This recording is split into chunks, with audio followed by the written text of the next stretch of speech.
Derivatives, financial derivative क्या होते हैं, लेकिन इनको समझने से पहले 2-3 टर्म को देख लेते हैं। जैसे कि फाइनेंशियल मार्केट। फाइनेंशियल मार्केट्स ऐसी जगह या सिस्टम जो कि बायर और सेलर को फाइनेंशियल इंस्ट्रूमेंट ट्रेड करने में फैसिलिटेट करते हैं या मींस प्रोवाइड करते हैं। हमारे पास डिफरेंट तरह की फाइनेंशियल मार्केट हो सकती हैं, जैसे स्टॉक मार्केट जहाँ पे शेयर्स को बाय और सेल किया जाता है, बॉन्ड मार्केट जहाँ पे बॉन्ड्स की खरीद और फरोख्त होती है, और लास्टली आप कह सकते हैं डेरिवेटिव मार्केट जहाँ पे डेरिवेटिव इंस्ट्रूमेंट को खरीदा और बेचा जाता है। इंस्ट्रूमेंट क्या होते हैं ये हम बाद में देखते हैं।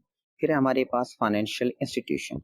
Financial institution is a company engaged in a business of dealing with the financial and monetary transactions such as deposit, loan, investment, currency exchange. या आप कह सकते हैं financial institution include any person or entity doing business in one or more of following. कोई भी बंदा या entity जो इनमें से नीचे दी गई चीजों में से एक या ज्यादा एक्टिविटी में इन्वॉल्व हो वो भी फाइनेंशियल इंस्टीट्यूशन है। लाइक बैंकिंग की सर्विसेज में, broker dealer, money services business में, कसिनो में, और टॉप ऑफ द लाइन इनके ऊपर किसी स्टेट या सेंट्रल बैंक की सुपरविजन भी होनी चाहिए। फिर हम तीसरे नंबर पे देखेंगे कि what are financial instruments. Financial instrument के अंदर ये खुसूसियत पाई जाती है, ये रियल और वर्चुअल डॉक्यूमेंट हो सकते हैं, ये रिप्रेजेंट करते हैं लीगल एग्रीमेंट को, इसके अंदर कोई मॉनेटरी वैल्यू इन्वॉल्व होती है। इसके अलावा they can be created, they can be traded, they can be modified and settled, और ये कैश में भी हो सकते हैं, evidence of ownership, interest in any entity, और लास्टली क्लेम होता है फ्यूचर के कैश फ्लो के ऊपर। इनमें से कोई फीचर भी हो सकता है। हमारे पास डिफरेंट तरह के फाइनेंशियल इंस्ट्रूमेंट हैं, जैसे कि इक्विटी इंस्ट्रूमेंट, स्टॉक हो गया, डेट इंस्ट्रूमेंट, बॉन्ड हो गया, कैश,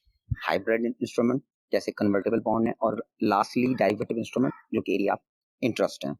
अब हम अंडरस्टैंड करते हैं कि भाई डेरिवेटिव होते क्या हैं। डेरिवेटिव कोई भी चीज जो अपनी वैल्यू को डिराइव करे, डेरिवेटिव है। जैसे कॉफी है वो अपनी वैल्यू डिराइव करती है मिल्क से और कॉफी बीन से, तो ये क्या होगा, डेरिवेटिव होगा। इसी तरह आपका जो नॉलेज है डेरिवेटिव है। आप कौन सी बुक पढ़ते हैं, आप कौन सा टीचर से पढ़ते हैं, तो your knowledge is a derivative. लेकिन अब हम देखेंगे फाइनेंशियल डेरिवेटिव क्या होते हैं, वो सिंपल डेरिवेटिव थे। तो फाइनेंशियल डेरिवेटिव में दो इंपॉर्टेंट चीजें हमने देखनी है। नंबर वन कि ये फाइनेंशियल इंस्ट्रूमेंट होना चाहिए, पहली बात। और फाइनेंशियल इंस्ट्रूमेंट हमने पढ़ा है वो क्या होता है कि ये एग्रीमेंट होता है that can be created, traded, modified and settled. और दूसरे नंबर पे हमने देखना है कि ये अपनी वैल्यू को डिराइव करें। They derive its value from underlying asset. Underlying asset कुछ भी हो सकता है, ये वहां से अपनी वैल्यू डिराइव करते हैं। तो अब हम पूरा फाइनेंशियल डेरिवेटिव की डेफिनेशन को देख सकते हैं। तो फाइनेंशियल डेरिवेटिव क्या होते हैं? Financial derivative are financial contract set between two parties that derive value from underlying asset, group of asset और बेंचमार्क। तो मतलब ऐसे कॉन्ट्रैक्ट जो अपनी वैल्यू किसी एसेट से, मल्टीपल एसेट जो